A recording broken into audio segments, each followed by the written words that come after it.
Well, I look forward to this time when my workload has slowed down a bit and I can spend more time on production and put more energy into my channel.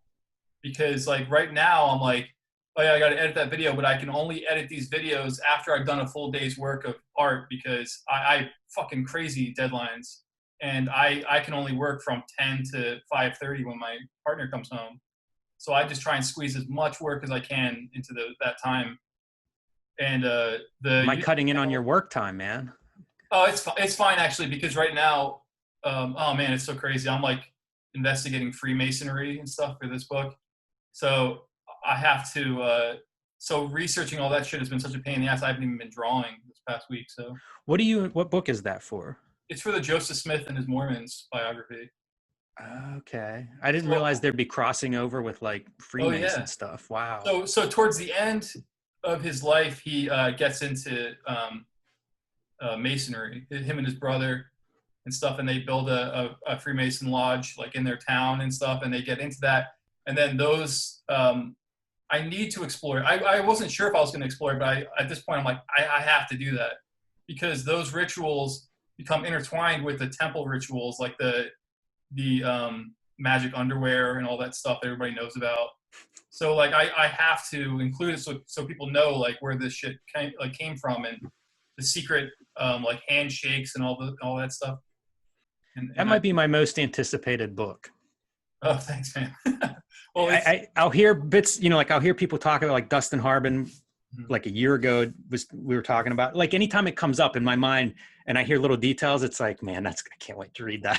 That thing's going to be amazing. It's sprawling, man. It's fucking sprawling. Cause I was like, here's what I did that was stupid that I would tell other artists not to do. Is that, and it's actually funny because I did this when I did the hypo. I was like, unconsciously, because I know I didn't make this choice. I was like, well, I'm going to take on a book about Abraham Lincoln, but I'm just going to do his depression. I'm not going to do like any of the politics. I'm not going to do, running for president. I'm not going to do the Civil War. I'm just going to just do his emotional life when he's 27 to like whatever, 28 or something. And if you do that for a biography, it makes your work so much easier, and you can dive in way deeper and stuff. I told the publisher, like, I'm going to do a book about Joseph Smith, his entire fucking life, like, which has like been like one of the most challenging things ever. Now that are you almost through it? Like if you're towards the end? I'm about 75. I'll show you actually. I was just showing this to Amy last night to explain to her how much work I've left. So here's one of the biographies that I read for research. And I have, where my bookmark is now, I've done all of this is a book already. I've already illustrated this stuff of his life. And then this Post-it note represents the notes section of this book. So I have this amount of the story left to draw. So yeah, so I'm getting there. I probably have like 25% left. The thing that I don't know like how to do covers, and I don't know how you do that. Like how do you figure out like what's like an image that kind of represents this entire story that I've written? It seems like you're pretty good at doing that kind of stuff. Yeah, but I do it with like my stuff that's a little bit silly. So it's a lot of, like you figure out what the signal is that you're putting out there. And it's like, for me, it's a ninja girl on a skateboard. So like, how do I make sure that's clear in one image? That's a lot different than like, what you're doing. I would assume Abrams must have great designers. Like I would turn that over as much as possible to them, unless you have some design that you're really like gung-ho for. We talked to Jacob Covey about this, and he was saying, like some cartoonists, they're really good at it and they show up and it's like, here's the cover. And he's like, yep, that's it. But other cartoonists aren't good at it, but they don't get out of their own way. And so it's like, if you're not feeling it, like I would see what Abrams has to offer. Cause I mean, surely they have some great designers. Yeah, that's true. They must. And I mean, like, this is a book that can go far beyond comic book readers, so right. Like you probably want to, like those guys would have some input in terms of like, how do you sell this to people that are interested in nonfiction and this subject matter, Mhm. you know. Well, that's a dangerous thing, though, by the way. Like, if you're working on a book, to think that it's actually going to go anywhere. Like, at this point, I've done about a dozen graphic novels.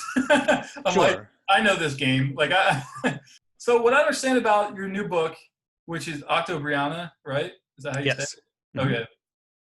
Why did you do a Kickstarter for it if Ad House was publishing it?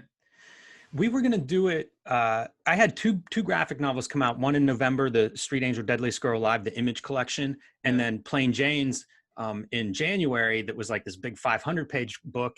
And so I had more shows scheduled for this year than I've ever scheduled. Like, I was going to be out selling these books, and my schedule opened up in a way where like I was able to have time to do the Octobriana book. And I had this idea to do a blacklight comic forever. And it just all lined up, and it was like, we'll do this thing, we'll publish, we'll print it, but we won't release it through the direct market.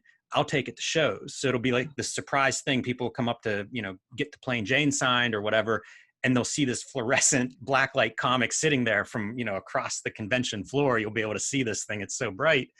And so it was going to be like this cool surprise. Cause like, that's how I got comics when I was a kid. It was exciting. Like, I would go, to the local magazine store in my town, have no idea what was coming out. Like, I might have some idea that, there should be an X-Men coming this week or next week, but it was mostly a surprise. I'd go in with $10 and come out with 5 comics and have no idea what was coming out. And that was exciting. It was really cool.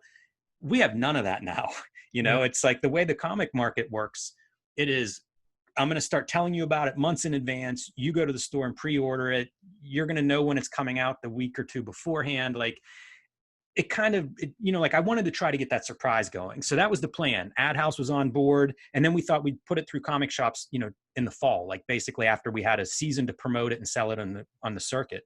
And then whenever COVID happened, I finished the book. Like, I did, I made a big process zine about it, and I have a I read it this timeline. morning. It was great.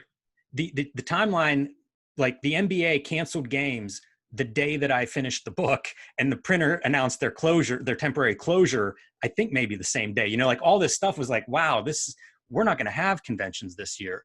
But I had the book done, and I am constantly trying to figure out, how do you get books in front of people?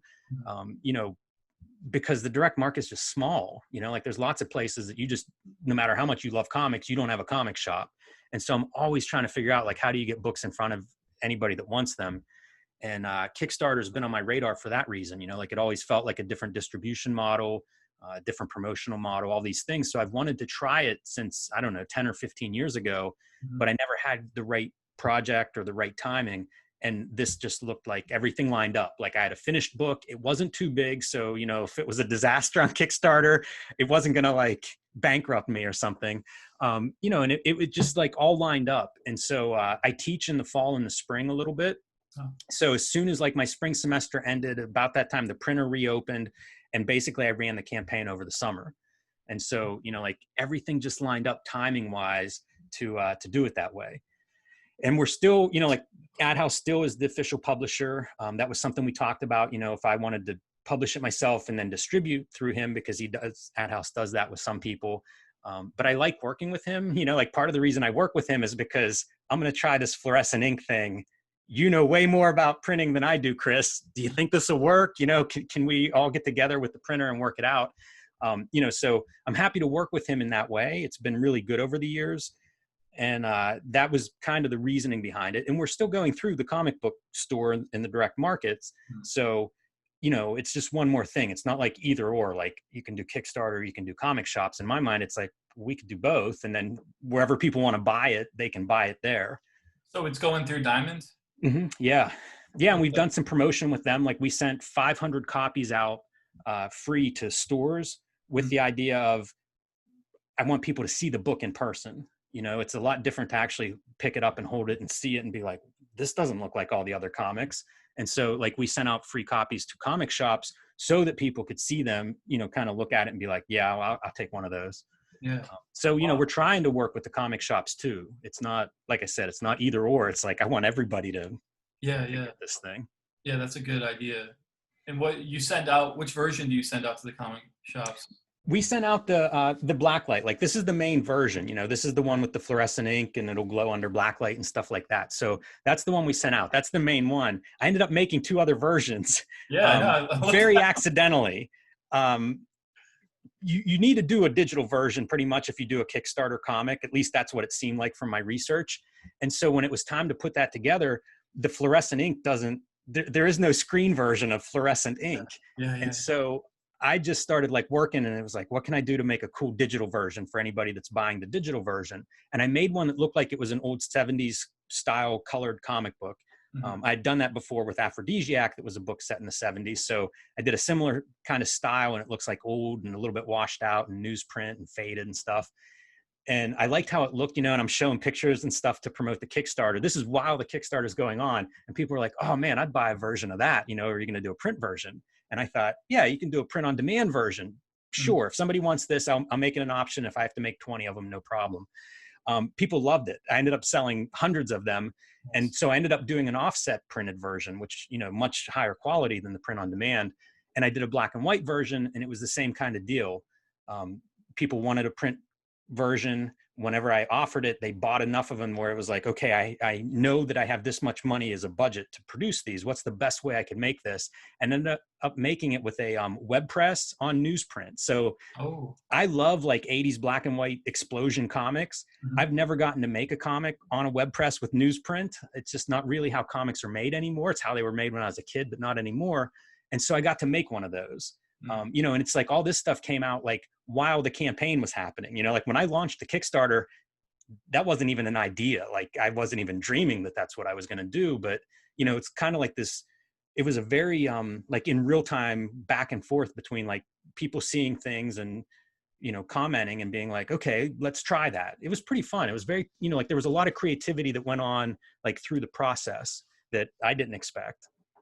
Yeah, I'm going to try and do it because like I want to do another issue of, well, I want to do more issues of Blammo next after I finish this book. And I've been writing all these stories, and I think I'm just going to do that. I think I'm going to crowdfund it through Kickstarter. And, but I'm so intimidated by it, man. It seems like it's so fucking hard.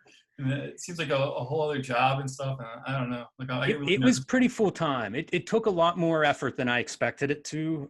Even just the promotional stuff. Like I knew fulfillment was going to be hard, but once I launched it, you know, like the book was done more or less, you know, I figured it would just be like, set it up and then it'll run, you know, and and then it'll be time to like pack it up and ship it. Yeah. It was pretty much full time from like when I launched the Kickstarter, it was pretty much a full-time gig for like, you know, 4 months pretty much. Cause a buddy of mine sent me a bunch of like 1950s animal comics. So I read all those, and now I'm making my own. Like I'm like, you know, writing them all in this. I got this notebook. And I'm just going to write my own. That's awesome. I'm going to write my own animal comic, and I'm just going to self-publish as like a mini comic, like photocopied, maybe like a color cover at the local printer. And I've just been writing all this stuff like in that style of just like really goofy, fun, like seemingly for kids, but not, you know, basically just like Fonte Bukowski, but they're all animals. That's how it's been coming out. Like. That is such the forgotten genre. You know, whenever people think about, they're like, oh, romance comics used to be big and stuff. The funny animal stuff just sort of, it had its heyday and then went away. Yeah. And if you find it today, like it's furries or something. Like it's not the equivalent of the funny animal genre. It's just gone. It's so true. And the ones I got are really good. They're like Walt Kelly and stuff. Like I got like some really good animal comics in the mail. So I was just like, damn, like it's top quality. So I'm like, I want to kind of work with this. I got some issues of Super Duck. I don't know if you've ever seen that one before. It's like a Donald Duck ripoff that Archie Comics did, but it's kind of dirty. It's like a dirty version of, like it's like a brand X version of Donald Duck almost. Like it's just right. It's a little crusty. I don't know how to explain it, but I loved it. I thought it was great. It was just like, and they use the same. They have like their own formula where it's like something happens, and then there's a panel with just. It's all black panel with just like the duck's head in the middle of it, like reacting, like or whatever, you know. And it's like, and they use that over and over and over again, and I love that. I'm like, oh, I'm totally using that. Just, so right now, what we're doing is we're putting together like a book collection of like the mini comics I did and the first 5 issues of Blammo as like a book for Kilgore, because Kilgore's like, they're gonna do like one last Kickstarter and then just stop fucking around with comics. And so going through all that old stuff and putting it together, it's so depressing, man. Why is that depressing? Because I feel like you've grown so much as a cartoonist, because I met you pretty early on when you were doing Blammo, like pretty early on in the Blammo series. Yeah. And I remember you were doing like interviews in comics format around that time. And like your stuff developed, you know, your worlds from where you were, I don't know if that's 10 years ago or something, but you know, it should be exciting to look at that stuff and be like, wow, I'm a much better cartoonist now. Well, it's weird because I'm far enough away from it. Are you not like this? Well, you're like 10 years later, you look at your work and it seems like a different Jim drew it. Like it's a different person. And you can kind of see for the first time who that Jim was, like as an outsider. And you're like, oh, that's a weird, why is this, like there's certain jokes that I keep relying on, and all of it, it's exposing like how afraid of living in the city I was as the 21-year-old or whatever, you know?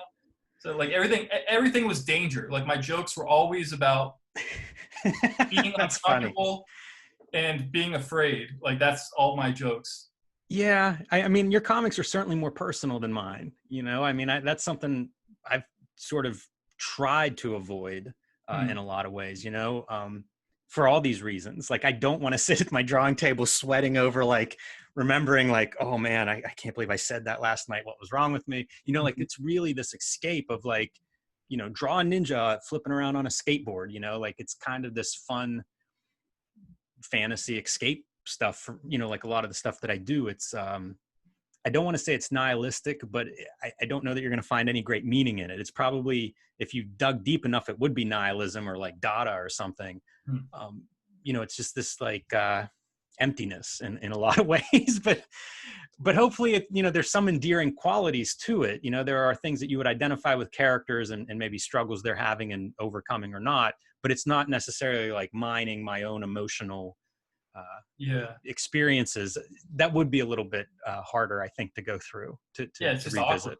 13 years ago or something, it was like I was climbing up the indie scene was small enough to go like, you know, I hope Jim Rugg sees my mini comic and you know, or you know, because like I would go to shows and I would just hand out my comics to people that I liked, and I would hope that they didn't just throw it away. I would hope that they actually read it and thought it was good, and all of that stuff like was important to me. Like I wanted Gary Groth to know who I was, to like know my name. If you're not in comics, and especially in like indie comics, I think that you don't realize how much what you're saying is just, it's so far out. Like the idea of like climbing in indie comics. I know. I don't even know what that would look like or how that would be measured or anything. It's a funny concept. I get it, but it's still like, it's such a small world in so many ways. Like the idea of like, I don't know. It sounds like you have a much better perspective on it now because it really is like, also things changed in the 90s, I think, because I'm a little bit older than you. Hopefully I'm not a lot older than you, but you know, like in the 90s, I would read the Comics Journal year-end issue and it would be like 6 books that everybody more or less agreed were, you know, the books of the year. And we could, you know, whoever, 10 of us in the 90s could put together a list of like, these are the 20 good cartoonists working or something. And we'd agree on 18 of them. Now it's like, if you started listing cartoonists that you liked, I wouldn't have even heard of half of your list. You wouldn't have heard of half of my list. We could come up with 1,100 names probably between us. Like, it's no longer this thing of like, oh, Chris Ware passed Dan Clowes this year, you know, as the collected Jimmy Corrigan was the best book this year. You know, it's ludicrous. Like, there's just no way to, there's so many people that are participating now that it's like the rules have changed. And I don't know if we've all caught up on that. You know, when you see like a top 10 list or whatever, how much stuff did the person read that put that list together? You know, like we're living in this different world where like all these systems were built before everybody came online. And now there's 30,000 people making comics and, you know, 1,200 of them are very good. How often do you draw? Like, are you drawing every single day? No. Yeah. See, I am. And it disappoints me a lot. Like I always say, like I get paid for all the other stuff, like the drawing stuff. I want to get there. If I won the lottery, that's where I would be, you know, at the drawing table. I do think more about, like I do spend a lot of time with the promotional stuff. So it is a trade-off. Like, I don't know that you should spend more time on that, or I should spend less time on that, or, what the answer is. Like, the nice thing is, like, when you talk about like, this is success as a cartoonist, if you talk to like 10 successful cartoonists, their model of success or what their life looks like and their practice is going to be very different from person to person. And, part of that is you can go to these publishers, right, with this is my half finished book. Do you want to publish it? And if one passes, you have another one. You have several publishers that you could sort of sell this to. And if it all failed, like, you could still self-publish it, And some of that is, I don't know if that's confidence or experience or, what leads to that point. But we're living in this time where the idea of what is successful is even hard to define, and it would be different from person to person, but also like the options to what to do with this idea, what to do with this comic that you love and you've sort of made because you felt compelled to make it. Like, there's just a lot of things you can do with it then. I find that stuff really interesting, and it's neat because, like, I've worked with publishers like, Little Brown published The Plain Janes, for example, and that's kind of a bigger publisher, which means editors are involved and publicists are involved, and you're getting notes and feedback and meetings. And it was a really good experience. I'm really happy with how it turned out. But also, like, I like being able to just make whatever I want to make, and nobody's going to tell me anything. Like, I'm not going to get a note from anyone. I don't know if that's the only way I'd want to work, but I like that that's one way that I can work. So the flip side of that is then I have to sell that, and I can partner with a publisher maybe, depending on how it turned out. But it's sort of trade-offs. It's almost like balancing. If I want total freedom, I may have to sell it myself, is a possible trade-off there, but not a bad thing. And I mean, like, it's easier to sell it now. I couldn't have done Octobriana in 2000, it would have been impossible for a million reasons, from the technical production stuff to also, like, there was no social media. There was no crowdfunding of any, real sort back then. It just wouldn't have been something I could really do. Like, I don't think anybody would have given me money to do this weird fluorescent ink. Like, what are you talking about? It would have been preposterous, but now you can, it's maybe taking some chances and doing some things differently, but it's out there. Like, there's an opportunity to do this stuff where it's like, I have this kind of wild idea. There's probably a way to make that real now in a way that, 20 or 30 years ago, I think cartoonists were very limited in what they could do compared to now. Yeah.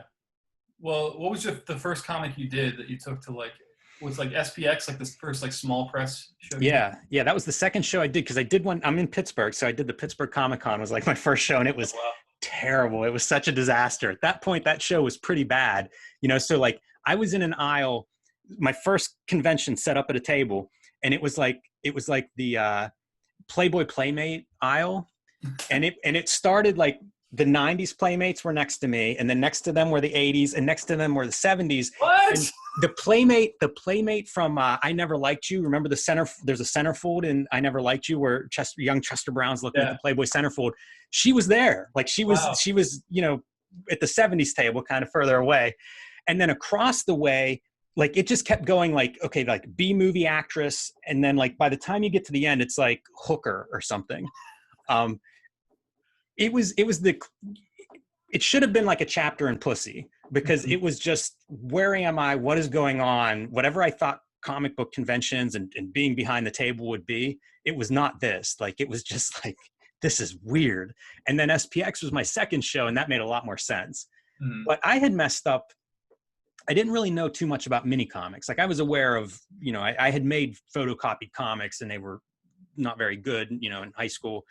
So I was aware of that idea, but I wasn't exposed to any really good mini comics until I got to SPX. So for my comics, I had them offset printed. It was like some ad I found in, I think maybe in the Comics Journal or somewhere, but it was like this place in Florida that would do sort of like these gang printings. You still had to buy, 1,000 of them or something.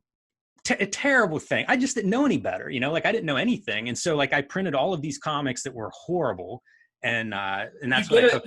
You'd get a box back with your comics, and it'd be shredded other people's comics were shredded as Yes. like the padding of the. I Yeah. remember this. Yeah, yeah, yeah. Yeah. So that was my first go at it. And then like, I came home from SPX and, you talk about like you're handing out your comics to everybody and you just want somebody to read your comics. That was my experience. And, a lot of it was trading at that show. But then I also met like a bunch of people like the catastrophe guys, like Oh, yeah. Kevin Heisinger, Ted May, Dan Zetwalk, like people like that were about my age. I don't know if it was their first SPX, but, like you sort of found people that were starting out like you, and it was like I'm reading their comics and I'll email them and they'll read my comics and they'll email Yeah. me, because you're just desperate for that, like, does this even make sense? Like, does Yeah. anybody want to read this thing? You almost need to find somebody that's going to look at it like a cartoonist and be like, okay, this is all right, but you really need to work on this. So those guys were your generation. Those are your contemporaries. Yeah, I think so. And they certainly were like, I picked up their mini comics and it was like, oh yeah, I got to make mini comics, Yeah. because like you're seeing like if people don't know Dan Zetwalk's work, he's silk screening stuff. Like I think I got Ironclad there, probably confusing years, might've been the following year, but it was this like Civil War comic that was called a mini comic, but was, like magazine size, but had beautiful silk screen covers. So you're looking at it and you're like, this is gorgeous. This is nicer than most of the books I see on New Comics Day. And then would have like pull out, like folded inserts that would pull out where, from a comics reading experience, these were the best comics I'd ever seen in my life. And like somebody made them, at their kitchen table. So that was a huge thing. I spent a couple years just doing mini comics, which was great because like, I don't have to buy 1,000. I can just make like 25 of them. So that was, probably, like I said, 2 or 3 years. And then like Street Angel came out of that. That was like the last mini comic of that group that I made. Oh, And okay. then, like that led to, I should find a publisher and do more of this because I was also doing a bunch of those shows like Space and Mocha and everything. And I would have my new mini comic, I'd try to make a couple of mini comics a year so that each show I'd have a new mini comic. And nobody really, I wasn't selling any. I was meeting people and trading and stuff, but nobody really, they weren't good comics, what I was making. And like I did Space with Street Angel, like the mini comic Street Angel, and sold all of them. And it was like, okay, that's different. Like I have a whole bunch of history of like making mini comics that nobody buys and everybody bought this one. And so that's sort of what was like, maybe do more of this, maybe find a publisher and, they can distribute it wider. And But those early issues of Street Angel, were they being written by Maruka still? Yeah, because I had a day job and he worked there too. And everybody was like, it was an engineering company, but he was a tech writer and I was a designer. So like we would work together on stuff and we were like the same age and everybody else was older. So once I saw his writing, I was like, hey man, read my comic and give me notes or read this script. And pretty soon we just started like emailing pretty much to amuse ourselves, but just like emailing ideas back and forth. And it just very organically became like this writing partnership. So most of the work that you've done, well, I guess not most of it, but half of the work you've done were written by other people, right? Yeah. Do you find that easier than just like, are you, I don't know how to phrase, like, are you like intimidated by taking on something like writing your own work? Writing's hard for me, but I'm not too intimidated by it because I mean, the good news with comics is the bar for what's good writing is very, very low. That's true. Yeah, fair enough. So, like it's more of like just trying to come up with, I'm a lot harder on myself than I would be if somebody comes to me with a script and is like, here's money, here's a script, here's a deadline. It's so much easier than if it's like up to me to be like, okay, my script is ready to go. I have no money or deadline. Like I've got to figure that stuff out. Yeah. But I want to write my own, like I don't know if I prefer writing my own stuff all the time, but certainly, I want to draw what I want to draw. And that means writing my own stuff. So I'm happy to do that. And I think I'm improving with that.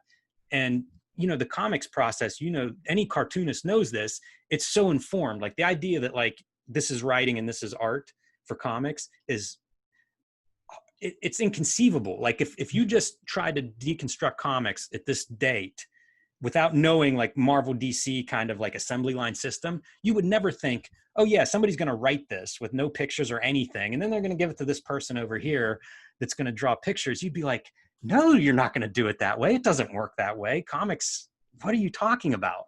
Yeah. Because they're so informed. So, that's the nice thing with writing them yourself is like, it's constantly going back and forth between like the images and the words. And, you asked if I draw every day.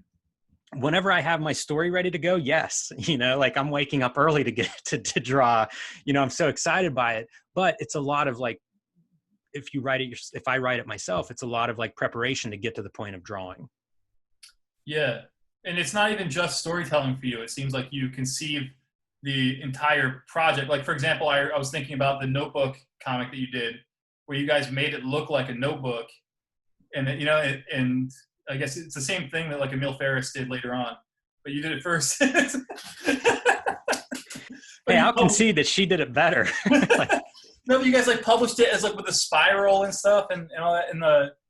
And I was thinking about how Octobriana is like, it's like you conceive it like, it's not like this is a character that I mean, maybe it is, but it's not like a character that you're like, this is the first issue, I'm going to do like more issues and we're going to do like a whole book or whatever.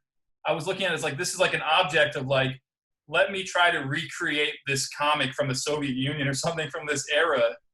But then I think about more, same with like Aphrodisiac. It's like, let me make something that looks like this is a reprint of these old things or whatever. And it's that whole thing of like repackaging something. It's almost like pop art where like, I'm going to create something that fools you for a second into thinking it's something more throwaway. It's very like, I do a lot of starting and stopping. It's very inefficient to work this way. Like I'm now like kind of figuring out what I'm going to do next. And it's always like, we talk about you start with a blank piece of paper, but I don't even start with the blank piece of paper. Like for me, it's like, what size is that paper? Like I'm thinking of what the end object's going to be. Like that's part of that conception. It's not an efficient way to work. It takes a long time to get to the point of like, okay, I'm drawing the art that will be this thing. yeah. There's a lot of like I want to do a wrestling comic. And so, one of the things that comes out of, and like past projects inform the next things, or maybe two things later or something, but working with that web press printer, like I grew up a wrestling fan, so I would look at wrestling magazines. Like whenever my parents would go to the grocery store, I'd be looking at these like bloody, blood covered wrestling magazines, and they were all newsprint, and maybe they'd have like a color centerfold. So in my mind, it's like, that's the format. If I'm going to do a wrestling comic, I can do that. I can produce that. I know the printers that will print that, but then it's like 3:4 ratio, the pages, like, so it's, I don't want to say it's a dumb way to work, because I really like making these things that are their own thing. Like Octobriana is its own thing. It stands on its own. Aphrodisiac, the Image Street Angel books, like they're all kind of their own piece. But it does mean that, there are weeks or months of like in between, and that part's not great, but Yeah. it is what it is. Like I said, I like where I'm at for the most part. And, each project is just kind of like a whole project. Would you collect any of your mini comics as its own book? Probably not.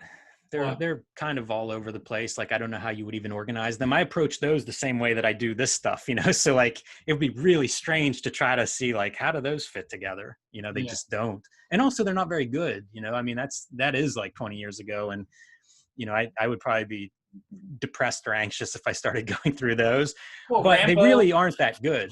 You could, you've done some that are pretty awesome that you could collect as something. I mean, I don't know. Yeah. I mean, like Rambo, I really like Rambo. I'm happy with that, but I don't know how I could even sell that, like as a mini comic, it's like, okay, that's cool.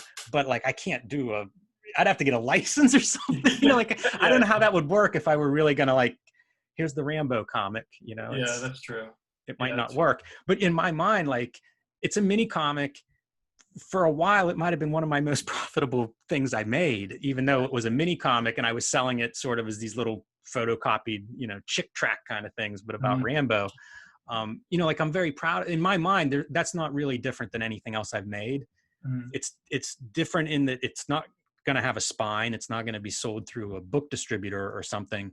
But in terms of like, it was an idea, and I mean, I guess it didn't take as long to make as some stuff, but it was still this like idea that I sat with, like I thought of that while I was doing a different book. And as soon as that other book was done, it was like, okay, here I go. I was all ready to go. So did you draw that after you finished the Guild? Oh man, I had a really busy year, and it was like Aphrodisiac and the Guild were basically the same time. And I had this schedule where it was like I was getting up early and doing this stuff. And I think I also might have done One Model Nation was a graphic novel I did with a writer through Image. And so after like a year or a year and a half of this really intense schedule, I had finished everything. And I remember waking up, you know, and I was still in that mode of like get up 6:30 in the morning and head to the drawing table. Wow. But I didn't have anything to draw. But in my head, I'd been going through that Rambo stuff. So it was like I was still in like high production mode, and it was like roll right on to the next piece. Man, isn't that the best when you get into that mode? Yeah, I equate it to running because, you know, like I go in and out of shape, like running shape. Mm-hmm. I'm always kind of running, but sometimes I'm in shape for something, you know, like if you're training for a race or whatever. And drawing is kind of that way, like, you know, especially for me, because there are lags between. I do a lot of freelance illustration, which kind of interrupts certain things where it's like, okay, now draw in this other style for this video game or whatever. Yeah. So when I have like a long run on something, by the end of that book, I am just like a machine, you know, like I am in shape to draw, you know, the Plain Janes or whatever. And it's weird because in the beginning, if it's a deadline, something with a deadline, it's really scary in the beginning where it's like, oh man, I did like, you know, 5 pages this week. That's not good enough. Now I'm gonna have to draw like 9 pages a week or something. And by the end, it's like, oh, I could do like 20 of these. You know, you're just in shape. You know, there's so many questions in the beginning that you have to answer, but like by the end, it's like, I've answered all those stylistic questions. I know these characters inside and out. I probably draw them with my left hand at this point. Mm-hmm. You know, it's just this different thing of like, almost like I'm in full on running mode. Yeah, you know, I've got it down. I'm in shape. I can draw these characters all day, every day. And then it's like, oh, I'm done. The story's over. Yeah, I know exactly what you mean. I was working on the Grateful Dead and Joseph Smith at the same time. That meant I had to do 2 pages every day. Like I had to do a page for Grateful Dead and the page for Joseph Smith. So like I would get up in the morning and I would gather my stuff and go to the coffee shop a block away and just work there. And then I would get myself into a mode by Friday. And then, you know, Amy would be like, well, we're going up to Spartanburg this weekend. Or whatever. I'm like, I can't, I'm going to leave. Like, I'm in a good space here. Like, you know, it's almost like a little freak out. Like, I'm just like, no. Like, I need to keep this going or this is not going to get done.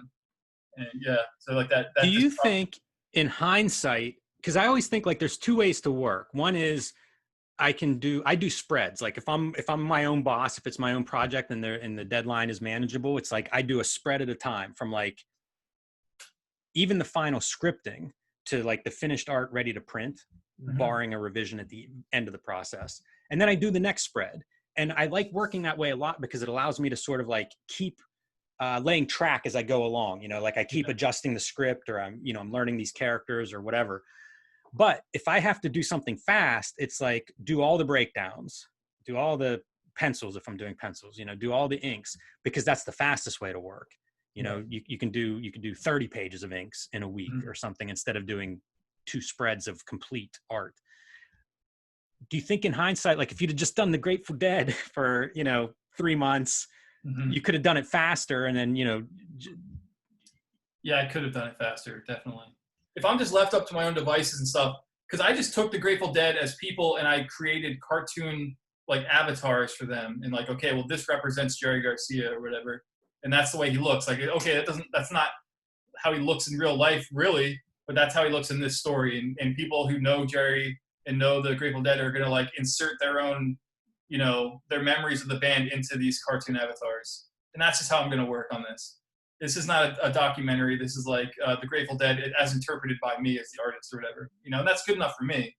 But if you're not involved in comics at all, if you're like a suit at like a record company or something, you're going to be like, Jerry had a different nose than this or whatever.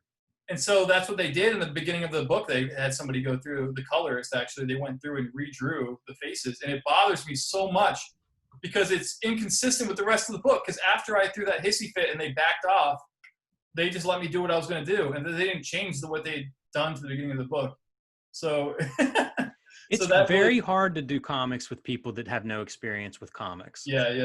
Yeah, and I kept telling them, I mean, that was the beginning of the process. So it's like the first like 11 pages, I think, or something like that. So I'm like, I was telling them, look, you don't know what this is yet. Like, wait till you have a big chunk of this book before you try and fix anything. Like, you don't know what my style is or anything. Like, because I really felt like once they got like 70 pages of it or something, they would be like, they would read it and their reservations about my art style, whatever, would kind of fade away. They would get really into the story. But since I was doing it in 11-page chunks, like, you know, every month I had to turn in 11 new pages of that book. You can look at a comic and you can sort of judge it, but so many comics are different when you read them. You know, like it's, you think you know what you're seeing, but you don't necessarily know until you've read it. And that's a whole different experience. Yeah. And then like people read comics differently. My wife loves to read, but hates reading comics. And it's that shift between like text, image. And she just doesn't like that change. And I know that people have those, you know, some people respond really well to it and some don't. And if you're working with a traditional publisher who maybe edits prose, you don't know what you're going to get. Like that can be an up and down. Yeah. Well, you're going to get a shitty looking book at the end of it. That's what I think, because those publishers that mostly publish prose and then they're like, let's dip into the YA graphic novels or whatever. The book itself is going to look like garbage because they don't know how to, because graphic novels have their own style and paper stock and all this stuff. And people look at graphic novels as objects. Like they want a really beautifully printed thing, and book publishers, you know, like whenever you see something, it's like it's a graphic novel, but it's published by Scribner or something like that. It's like they've used cheap ass paper where you can see the comic on the other side and stuff like that, and it's got a dust jacket, and underneath the dust jacket is nothing. It's just like plain. That stuff is garbage, man. Yeah, there's a lot of bad book design for sure. Mm-hmm. Book design and production. I'm always mystified by like reprints that like a Marvel and DC will do. And there's just no attention to production at all, where it's like, it doesn't cost that much more to do this well. Like it might not cost anything more. It might just be having a production person there that's like, use this paper, not that paper. You know, like it's not necessarily a big thing, but it seems like they just aren't considered at all. Yeah. They don't really care. Very weird. Turning it out. But yeah, I guess so. You think that they would be conscious of it because they're on the shelf with Drawn and Quarterly and Fantagraphics. Well, also like they deal with the book market, you know, they have people that are selling there, and they have people on staff that are production people and, you know, art directors and things like that. It's just bizarre that how can they look that bad? Like there's a bunch, you're paying people to make this. Yeah. What's going on? I am curious about the idea of comic schools. Mm-hmm. Because you didn't go to a comic school. No. I didn't go to a comic school. You know, of a certain age, like nobody went to a comic school. And if they did, it was like a trade school, right? Like Hubert School or something. Yeah. I think the idea of teaching comics is so new. Like we just haven't figured this part out. You know, like there's no canon for comics. If we had a canon, it might circumvent some of the issues of like, let's talk about Crumb or let's talk about Neil Adams or, you know, fill in the blank with any of these guys. But we don't have that. Mm-hmm. We can't agree. Like these are the 10 books. Like these are, you know, this is the Citizen Kane of, you know, comics or whatever.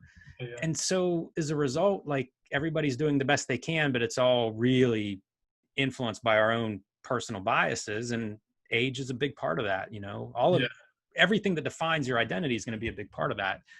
So I don't know about getting a canon together, but I do kind of wish that existed. You know, I wish there was something that we could all use as like a Rosetta Stone to be like, okay, I can understand, you know, we can sort of contextualize our comics to some extent, either aesthetically or through this shared, what we believe to be, you know, good examples of cartooning. Well, they tried. I mean, Masters of American Comics was like an attempt at building like a canon, but they failed so hard with that. Right. Like that's such an embarrassing example. Yeah. And everybody has their own giant that they're standing on the shoulders of, right? I mean, that's it. Like, it's like everybody has, you know, I have cartoonists that are really important to me that other people are grossed out by or just think they suck or whatever. You know, and that changes all the time too. Like I can't even say I don't like this cartoonist, I don't like this art, because every time I've done that, for some reason, it clicks with me at a certain point, and then I devour all of their work. An example would be, and now I can't believe I'm spacing on his fucking name right now. Holy shit. Okay, the guy who drew Puma Blues. Michael Zulli. Yeah, Michael Zulli. So I remember in 2012, I met Michael Zulli in Denver, and I was like... I have Michael Zulli comics right beside me. Oh, okay, great. So I met him, and I was like, oh, he was at the Denver Comic Con, and I was there too, and we spent some time together, and we were standing next to each other, and I liked him a lot. He was great. But I got a copy of his book at the time, and I was like, I don't know, this is kind of a little too, this isn't for me. This is weird, like kind of Wiccan style shit or whatever. So I just kind of blew off his work. But then, you know, just recently, like maybe 6 months ago, something led me down the path that he was a stop on, and I started getting into his work, and I got Puma Blues, and yeah, his Ninja Turtles work and the stuff he did for Neil Gaiman and everything. And I was just like, fuck, this guy's amazing. Like, look at this. So I kind of came to that conclusion, like I can't be snobby about any work because it's just not what my muse is leading me to right now. Because I can't even, you know, people try and give me books like you should read this book, and I can never do it. I can't. I'm not ready for it. If I'm not ready for it, then I just can't even look at it. Like I'm so followed by some kind of weird muse that's like leading me to different artists that I need to look at that specific time, you know. And so Michael Zulli was like one of those. Do you find that everybody, most cartoonists I know, the fights that I try to avoid having are these things where it's like, hey, have you seen this artist, you know, and hold something up, and they hate them. And in my mind, it's like, I kind of love that part. Not just that work, but the idea that work exists next to an Alex Toth or Michael Zulli or, you know, whomever, Adrian Tomini, you know, Dan Clowes, Julie Doucette, whoever you want to pull out. Like, I want that wide spectrum. So if I haven't read it, or maybe it's not what I'm into at the moment, I feel like most of this stuff, I'm like, okay, cool. That exists. Catalog it. Now that's another option of like a way to, you know, approach making images and text and comics. And maybe that's a scene or a page or a sequence or a whole work, you know, who knows? But now that's on the table. Yeah. But so many people I know, it's like, no, that's garbage. And I don't understand that, but I can understand why, if you're confronted with that, like if you're a young cartoonist and the response you're getting is like, oh, this is my favorite artist. And someone's like, that's no good. I can understand why you would become defensive, why you would push back. And I think a lot of young artists probably come from this point of view. This was my experience. Like, I grew up in the middle of nowhere. There were no artists. I didn't meet somebody that made a living from art until I was probably in my early 20s. Like, that was Santa Claus and the Easter Bunny and whatever, you know, Tooth Fairy. Like, it didn't exist in real life. And it was treated that way, you know, like it was always sort of dismissed, this idea of like, oh, I'm in my room drawing a picture, you know, and it's kind of like, well, that's okay, you're weird. I guess it's better than doing drugs or something. But it was never like good, you know, it was always met with some sort of, you know, dismissal. It would be the kindest part, you know, it could be an outright, you're wasting your time, or that looks stupid or whatever. And I think a lot of probably young artists, that's the starting point. So if they show up at the art school, that's what they've heard. How are you going to make a living with that? You know, you're going to borrow money and go to this comics, like they still make comics, you know, like it's all of this stuff that you just internalize or you have to deal with. Like every art teacher I had pretty much universally just hated comics, you know? So you have to kind of like navigate that. And then whenever you show up and it's like, okay, I made it, I'm a CCS. You know, this is the time. And then you show this comics to whoever, and I love Steve Bissette, so I don't mean to say this, but as an example of what we've been saying is like, okay, Neil Adams, you know, Neil Adams, this and that. And you're like, you know, no, Joan Safar, you know, it's like, it's like this world away from it. And it's like, even here, I don't fit in, or you're dismissing or ignoring my point of view on it. Like, I can understand where cartoonists are coming from. And if you add any other kind of alienation or difference from like the instructor, you know, even gender difference, you know, I could see that being like, it's just one more point of contention. Of like, you don't understand me, or you're not giving, you know, what I'm saying a chance. Like, I can see how all this stuff happens. Like every cartoonist I know we are not the best socially cartoonists as a whole. So well, you know, it's a tough, it's like a tough bunch of people to put together, and we're going to fight over what we think is good and bad. And I kind of understand that contentiousness, but I wish it didn't exist, at least not to the degree that it does. And I mean, of course, social media just really is like flaming, you know, just really kind of blowing that up to, it's impossible to have any kind of disagreement in that platform. Yeah, it is. It's terrible. That's why I walk away. But people still do it. You know, like people are still trying to like, it's like, that's not a conversation. It's, you know, it's not. And you're applying rules of conversation to this thing that's not conversational. It's a different language. You know, social media is a totally different language, and none of us realize that. Yeah. Do you know the Kyle Baker, Dick Tracy adaptation where like Warren Beatty was so like, that doesn't look like me. Eventually, like Kyle Baker just had like a photograph for his face. So it's like all Kyle Baker. And then it's almost like Electra Assassin or something where it's like just this Warren Beatty face Are you in serious? the middle of this cartooning landscape. Wow. Yeah, I mean, he like I think he inked over it, you know, so it sort of fits in, but it doesn't really fit in. You know, it's totally against all the other style choices that are in the comic. What book is this? It's the Dick Tracy like movie adaptation. It's kind of really good, you know. It's like bright colors and stuff, and all the characters are mostly really cartoony and fun. Dude, I like that Warren movie. Beatty. That's a good movie, man. That's a good comic book movie. You should track down that comic because I think they printed way more than they, you know. Oh yeah. That movie sort of flopped, so you can find that comic for, you know, in a good quarter bin. You can usually find copies of that comic. I feel like I'm keeping you from your hours of your drawing hours. It's fine. I enjoyed this, man. I haven't seen you in a long time. Yeah, it's been too long. It's there was a time when like so many people seemed to like pass through book tours or coming and going to shows and things. And I would see like a bunch of cartoonists for, I don't know, 3 or 4 years. And then it's like nobody. It's like it's become, I don't know why. And just like you, I had a bunch of shows planned for this year and they all got canceled. And it was such a bummer because I was going to do a TCAF this year. I was really excited about going to TCAF. Have you been there? Yes. What's that? Have you done TCAF? Oh, yeah. In fact, I road tripped up there with me and Zach Sally and John P. And that's when Zach Sally learned I couldn't read a map. Like I can't read a map. It doesn't make any sense. He got really pissed off at me on that trip. He's like, what the fuck? He's like, you're 27. You can't read a map? Like, what's the matter with you? It's funny. That stuff's changed so much. I can remember going to Mocha and I would like print out directions from, I don't know, Yahoo or Google. You know, it was before Google Maps, but I would print it out and it'd be like, you know, 23 steps to get to the hotel, you know, and turn left here and stuff.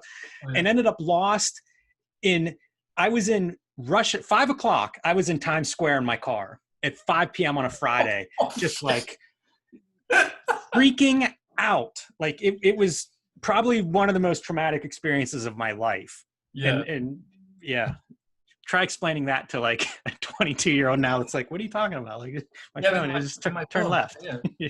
Yeah. But I loved all the meetups, like just going over to Zach Sally's house after Mix or after Autoptic or whatever. And just like, everybody's just kind of dicking around we were reading the lyrics from that band Anal Cunt out loud. And it was, I don't know them. It's like some band that Tom Neely listens to. Heavy metal, and like he was that makes perfect sense. Yeah. So he prints out the lyrics, and it was like me, Julia Wirth, Sarah Glidden, John Porcellino, maybe Lisa Hannawalt, and like Tom Neely and Zach Sally. We were just like reading out the lyrics, like laughing our asses off after the show, like because it was just like the worst. It was like so over the top and like hilarious, you know. That's a good crew. Yeah, It'd be a fun room. Whenever I was there, Charles Brownstein was part of the group. Which I don't think that's going to happen. We're not going to get that band back together anytime soon. Yeah. But I remember Zach Sally had, do you know Dragonhead, the manga Dragonhead? No. It's like a 10-volume. It's like these kids are on a school trip and they're in a train and it goes underground and like the end of the world happens. And eventually they work their way out of the train, but it's like darkness has descended and demons and all this shit. It's fine. It's good, you know, whatever. But it was like sitting there. And so it's like, all right, that's interesting. And I'm flipping through it. And it was nice. And then we went to Tom Kay's house and he had like the same Dragonhead. Like they were both reading it. I don't know if they were reading it together or what was going on, but it was just the weirdest detail. And then like years later, I tracked it down and read it all and was like, okay, yeah, that's kind of good. But yeah, it was weird that they both had it. And it's just genre, like horror comics, you know, it wasn't like it was extraordinary or, you know. Yeah. I got into Buzz Sawyer because I was at Zach Sally's house and he had that first volume. That makes a lot more sense to me. Like to me, that lines up with Zach Sally better than Dragonhead. You know, a lot of us are our own problems with that, I think. Because you don't need that many people to be successful.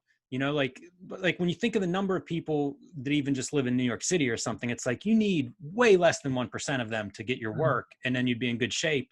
But like, I don't know, like I think a lot of us aren't interested in that part for a million reasons. Like Zach Sally's probably goes back to like, you know, 90s sellout, you know, anti-sellout kind of punk. You know, like there's all this cultural stuff that goes into it, you know, like a mistrust of promoting yourself and, you know, just all these things. And it's kind of like, I don't know, man, help people out, like get them through the door into Yeah. you know, Sammy the Mouse. And yeah, that's right. Self-promotion is really difficult. That's a hurdle for a lot of cartoonists. I feel like it's like almost feels filthy to right. your own work. And I just don't understand it. Like I have no problem. I want somebody, please ask me about my book. You know, like I want you to be interested. I'm happy to tell you whatever you want to know. Like I don't understand the reservation on that part. I always think like, figure out how to describe the work clearly. And that's it. You know, like, it's not like you have to stand up and be like, this is the best comic ever. You have to stand up and be like, it's this Russian underground superhero. And then someone be like, oh, that sounds all right. Well, my alley. Let's see. Would you wear a T-shirt of your own work that had your own work on it? I wear cartoonist kayfabe shirts. Oh, okay.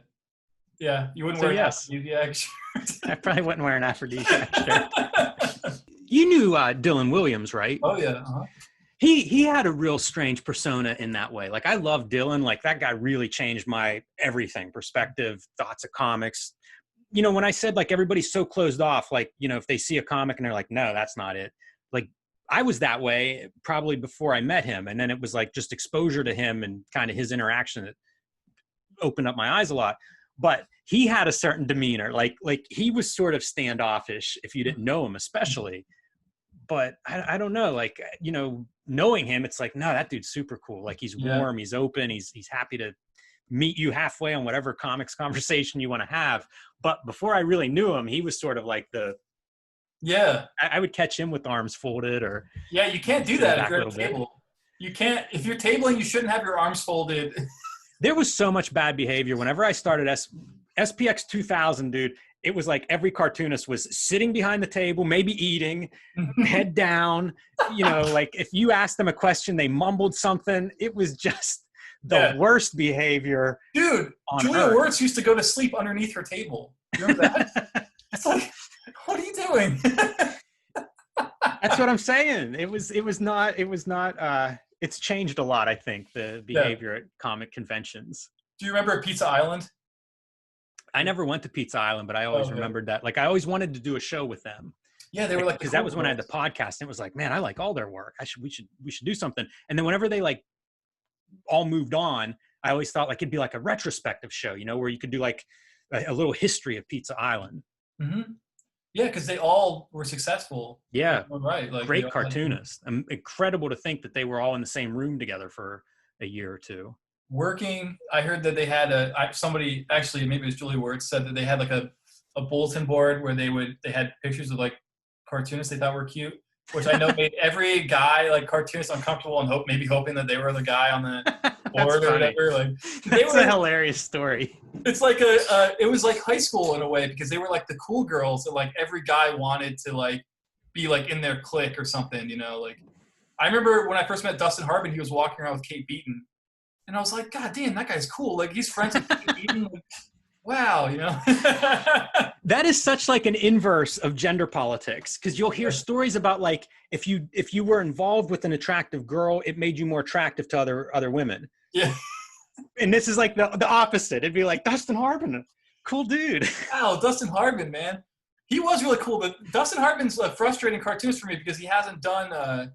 I agree. Yeah. I think he's I like everything I see him do. I think it's very attractive. Yeah. And it's like, he hasn't lived up to his potential. Do a book, man. Do something. Yeah. Yeah. He's got to. But he was always that way because like, he was like a closet cartoonist for 5 or 6 years before he showed anybody anything. Oh. So like, it was always part of his, I don't know what that is, self-confidence or something, but it was always kind of like, so many cartoonists they're perfectionists, and it's like, oh, it's not ready yet. It's like, it's never going to be perfect. Like, you just got to take your lumps and move on to the next book. Do you have that problem? Where you're like, oh, it's not perfect yet, let me wait? No, but I was like, my OCD, I did bottom out, like where it was like, when I did Super Mag, I remember spending like Saturday night, there was something I was supposed to do with my wife, and it was like, oh, I have to number these pages. And I spent 8 hours numbering a 56-page book, numbering it. Like, you know, and it's that thing, like everybody that has bad behavior has the experience of like, I'm conscious that I shouldn't be doing this, and I can't stop myself from doing it. And the whole time I'm conscious of like, I shouldn't be doing this. And it was like this real bottoming out, because then that book came out and it was like crickets, like nobody gave a shit. And Was it nominated for an Ignatz Award though? no, it wasn't. I wanted a lettering Eisner for that book badly. Like in my mind, it was like I said, 8 hours numbering 56 pages. You know, in my mind, it was like, this is the best lettered comic ever. Like, show me what a better lettered comic. And nothing, not a nomination, not a word from anybody, nothing. And it something like broke me. It was after Aphrodisiac, which was another like really obsessive kind of comic. And so I don't know what it was, but it might have just been getting older where it's like, you know, that's just not the most important part. Like you got to not kill yourself because it's almost ulcers developing, you know, where you're laying in bed and like, oh, I missed that one, you know, corner of that panel that I messed up the file and it printed, you know, it was purple instead of blue, like the dumbest stuff. Like nobody on earth even sees it. Right. Nobody notices. It's true. What, did you ever win an Ignatz Award or an Eisner Award or anything? Yeah, I got an Eisner for design for the Nemo book, and I got an Ignatz for the mini comic for the Rambo. Okay. Yeah, I wanted an Ignatz Award so bad for years. We talked about this. I remember that. I was like, God damn it. And now I won one, and it just sits right there. Yeah, it looks great. And I don't know what to do with it. It's like... Validation is a thing. Like I know a lot of cartoonists that talk about validation. Mm-hmm. That's the wrong pursuit. Yeah. Like I kind of get it and stuff. And I have felt that too, but like, it isn't there, you know, like whatever it is that you think that validation is going to do, it won't do it. Yeah, that's true. Well, what about your peers? Like validation from like what if Chris Ware wrote to you and said like, yeah, I really liked, you know? Do you mean, what about when Chris Ware wrote to me and did he write to you? No. You know what? That probably makes a difference. Like I have a lot of friends who are cartoonists, and there are people where, you know, I mean, John P., I feel like, you know, he's a friend of mine. And like, in my mind, his work is like up here. So the idea that, you know, we can talk and hang out and whatever, it's sort of, that's it, you know, like that, I guess that is that validation, but I don't think about it that way either. You know, like before I ever met him, it'd be like, oh man, his work's great. But then you meet him and it's like, oh, we get along and we have this in common. And, you know, I'm going to see him next week or whatever. You know, like, it's not like you sit there and think like, yeah, I'm a good cartoonist because I know this guy. You know, it just doesn't, like, the reality's never like that. It's always like, oh, we get along or we don't get along. You know, Zach Sally, like we bonded over different comics that we liked, you know, like I just like to talk to him because I value his opinion, you know, and stuff like that. So, you know, there's a degree of validation, obviously, like somebody published my book, you know, like there's a degree of validation there. And if that didn't exist, I wouldn't even be doing this probably, you know, like if you don't get to that certain level. But like, I know people who are obsessed with it to the point of like, it's just not going to fill whatever hole you have. Like, that is not the thing that you're missing in your life. Like, I know people where like, it really feels like this obsessive center of their life. And it's like, it isn't. Like they have something else that they're missing and they have put this in its place. And it's like, you're not even improving your situation because you're aimed at the wrong thing. All right, man. Well, it was great chatting with you. Yes, it was very nice to see you. And I'm glad you're doing well. Yeah, you too, man.